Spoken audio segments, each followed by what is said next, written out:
What's up, everybody? Welcome back to my kitchen. Today I'm making tea cakes, and I'm making two different kinds. Some traditional tea cakes that just has a little nutmeg in it to flavor it, and also a lemon flavor. So to get started, I'm actually making a double batch, and then I'm just pretty much going to divide them in half. So starting out, you have 2 cups of sugar. These are all my dry ingredients. 2 cups of sugar, 2 cups of sugar, 4 teaspoons of baking powder, 1 teaspoon of salt, and 4 cups of flour. This is my sifter. I'm going to sift everything together. You get a half a teaspoon of butter, half a teaspoon of shortening. If you like, you can use 100% butter. To me, the texture is better when you use half and half.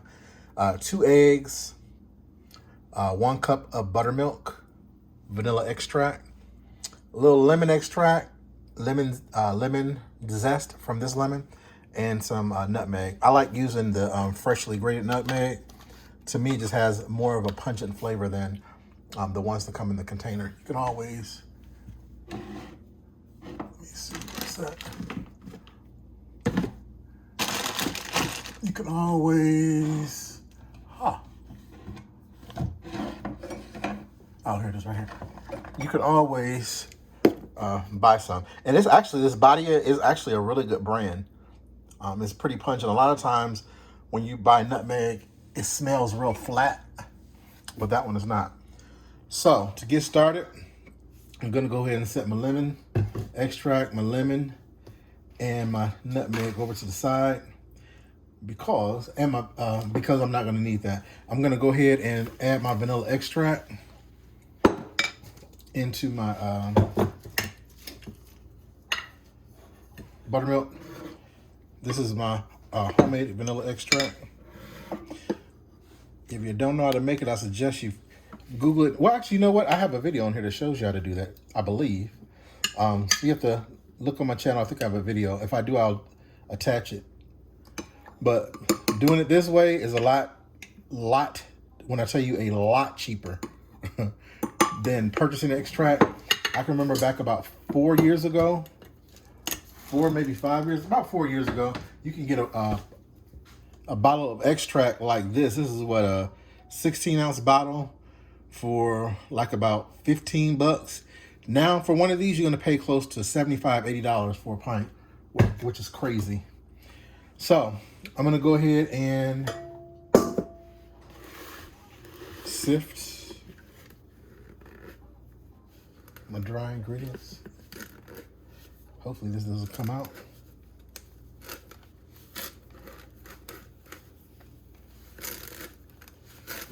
And with these tea cakes, you can put whatever you want to in them.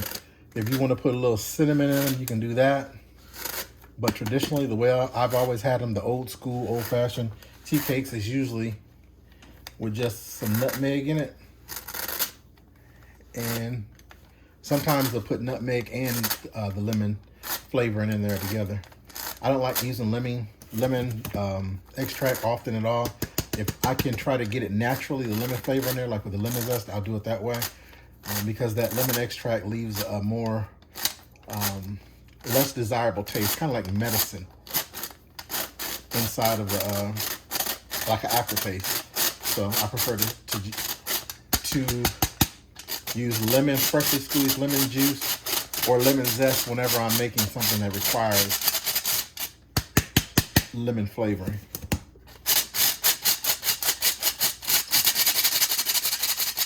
All right, so I got that finished. We can go ahead and set this aside.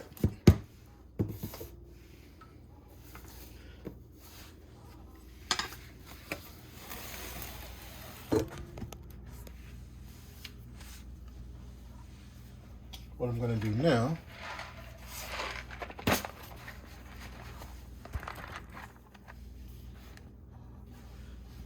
is add my shortening and my butter. Cream those two together.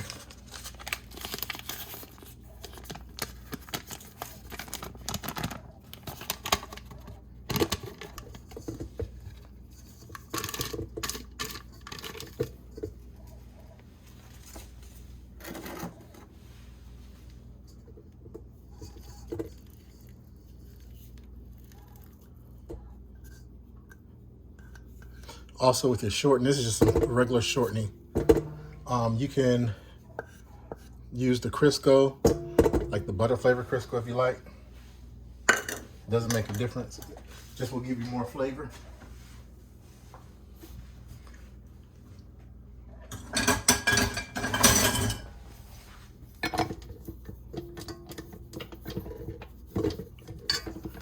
can get my paddle on here.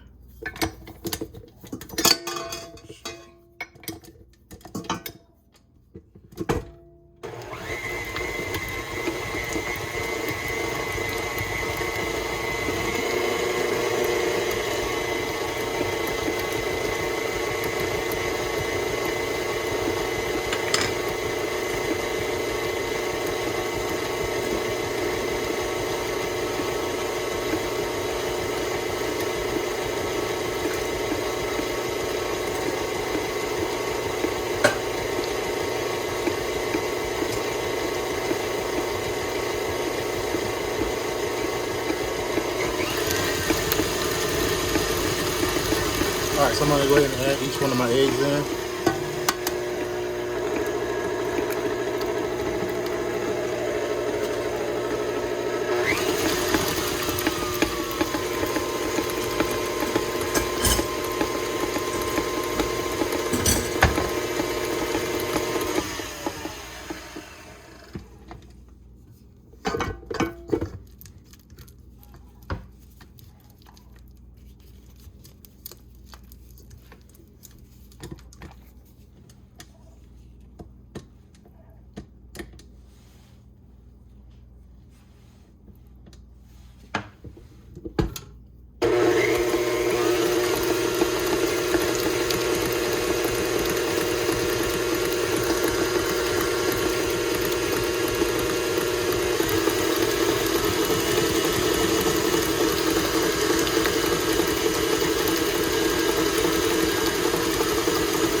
All right, so I'm gonna go ahead and add my other egg in here.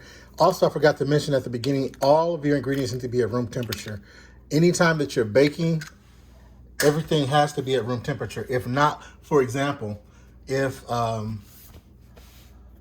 these eggs and if this butter wasn't at room temperature, it wouldn't come together the way that it's doing now. It'll actually be real lumpy and wouldn't come together. Also, you don't have to have a mixer, a hand mixer, or a stand mixer like this. You can actually do it by hand with a wooden spoon and a rubber spatula. That will work just fine, and a whisk.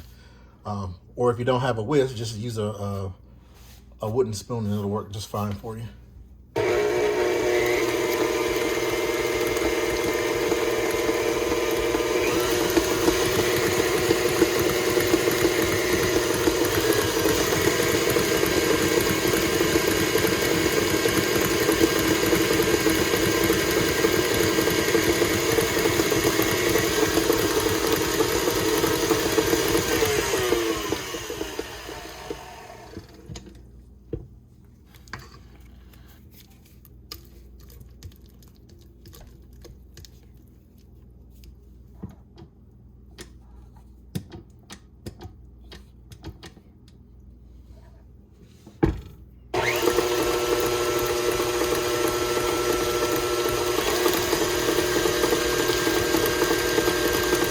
Go ahead and just pour in some of the wet ingredients.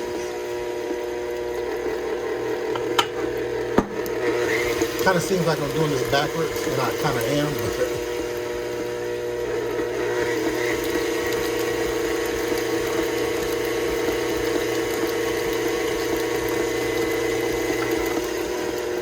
I could have used my wire whisk.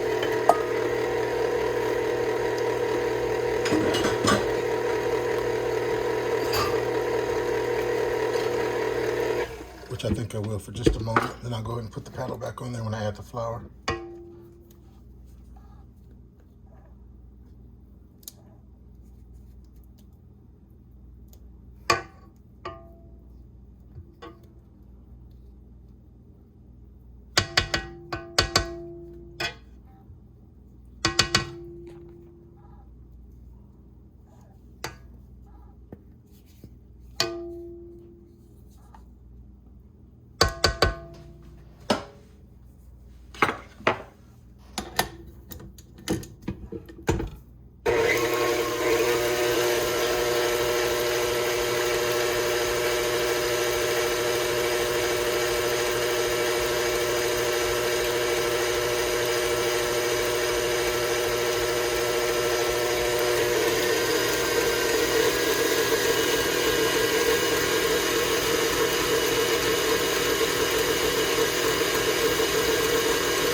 right, that didn't do too much of a difference.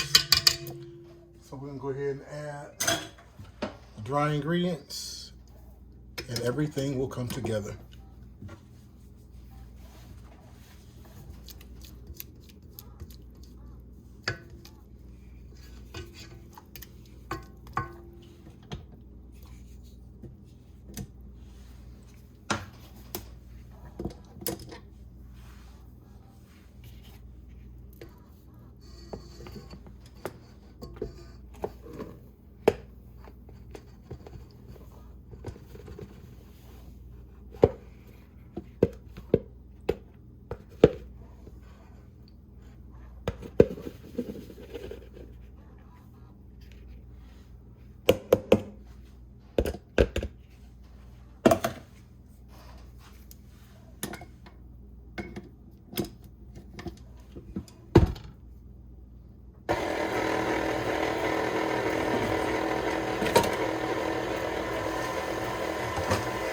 Mix that on low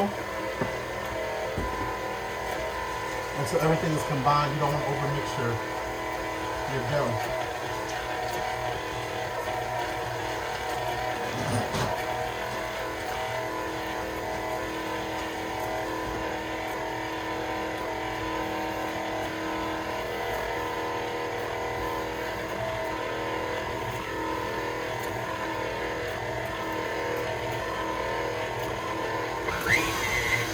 All right, so that's good. I'm gonna go ahead and finish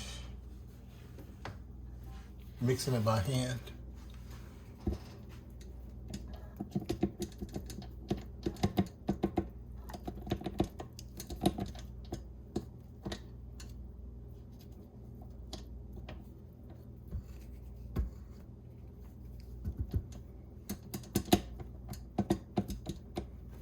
Let me show you guys a cool little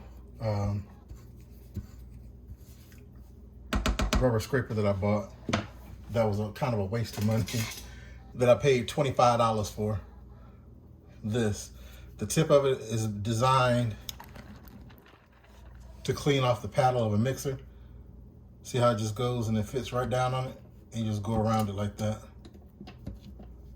And it'll see how it cleans it off and wipes it all out. So I mean, I guess it works good, but I may have used it about 3 times since I've had it. And the reason being is because I like the bigger ones. Now, if they'd had a real big one, like this red one that I have, with this same deal on it, then that would be cool. All right, so more dishes that I gotta clean now.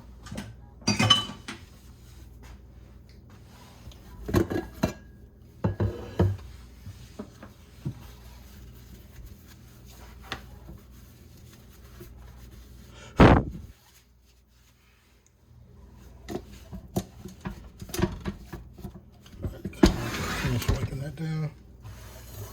All right.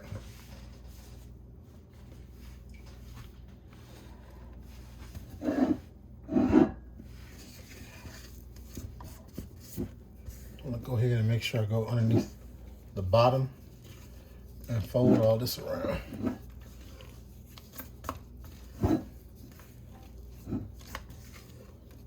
All right, so see how everything came together?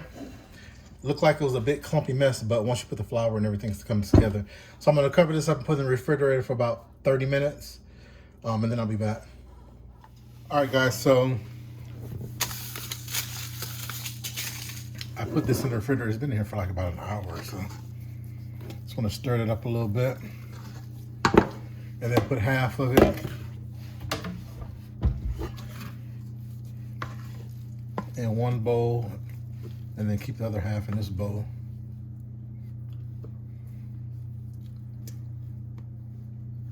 All right, the reason I'm doing that is because, like I said before, I'm making some with nutmeg, and I'm also making some with lemon zest.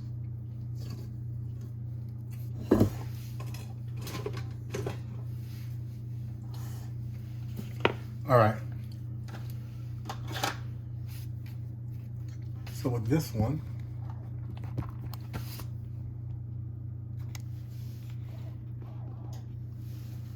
gonna do the zest. It's microplane.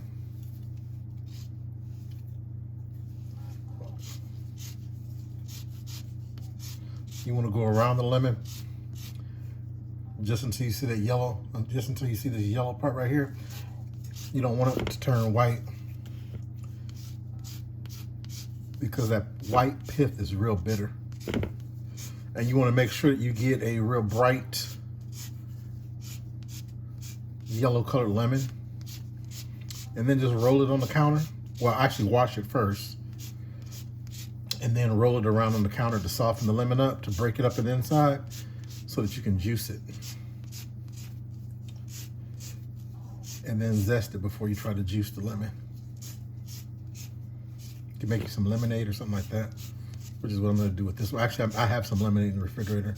Just gonna add this to it. Okay, so as you can see how light and shiny and beautiful the zest is? It's because the lemon was so nice and bright and shiny. All right.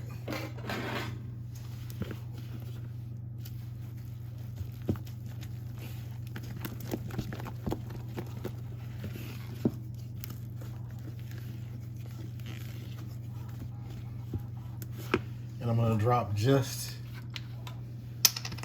about 1/8 of a teaspoon .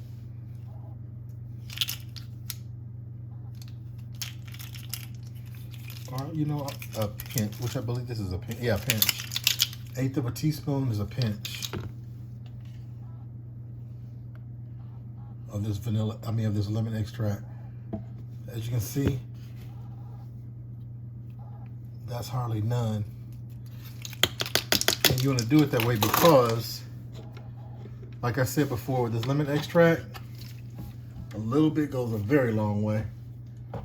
And you don't want your cookies tasting artificial. You want them to taste as authentic or natural with lemon as you can. All right, so that one is done.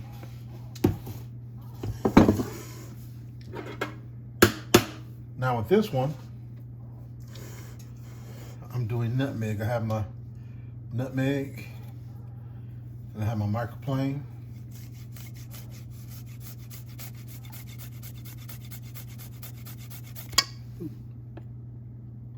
Oop.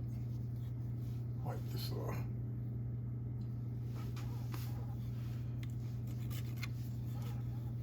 Let me use this hand. Shoot.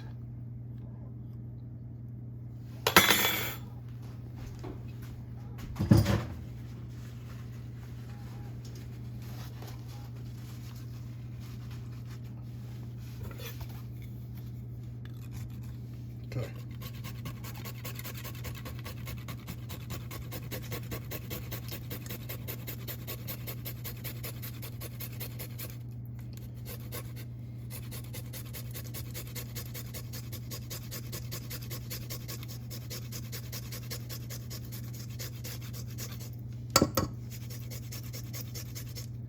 All right. So I didn't grate that much. That's probably like about almost a teaspoon. And that's gonna be to your liking, how much nutmeg you put in there. I love nutmeg, and the smell of nutmeg, especially grated fresh nutmeg, smells so good. It just reminds you of the holiday, like sweet potato pie, especially. All right, so you can see all of it in there.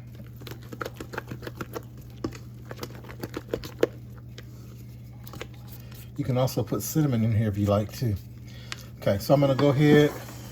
Got my oven preheated, heating to 375. Have my baking sheet. This is a half sheet baking pan. This is a silicone mat. You don't have to use a silicone mat. You can use parchment paper if you like, or you can put them plain on the metal rack, on the metal pan by itself. I would strongly recommend that if you're not using a nonstick, which this one is not a nonstick, that you spray it with some type of spray. If you have a nonstick pan like this, then you don't have to put any, you don't have to spray anything on it. You can just put them right directly on it because they shouldn't stick. And I have my ice cream scoop or cookie scoop. This is about a 2 tablespoons. And I think I'm going to do a few of each. 1, 2, 3, 6, 9, 12. I like using this because it gives you even scoops.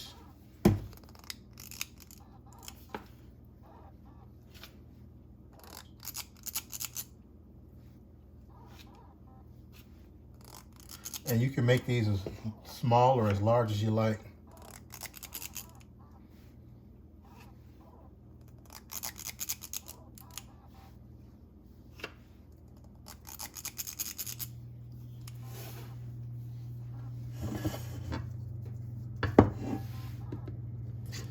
These are the ones with nutmeg.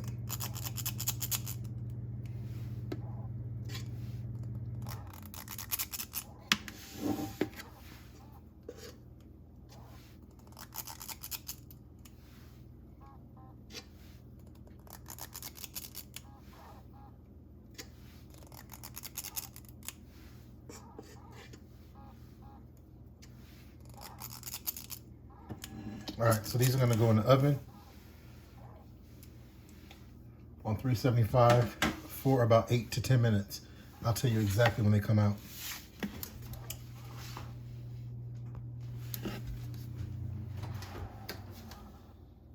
All right, guys, so these are done. As you can see,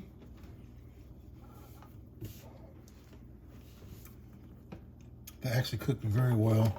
And you can leave these in there as long as you want to. If you want yours a little crispy, you can leave them in there a little bit longer. If you want them soft, you can leave them in there for about 10 minutes.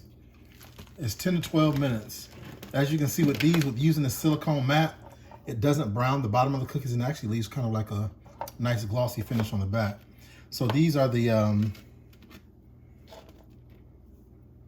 ones with nutmeg right here.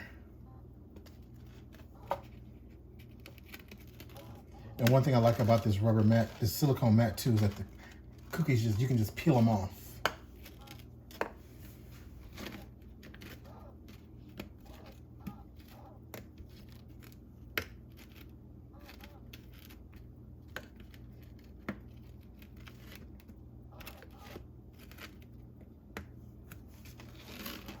And there you go. You try one of these lemon.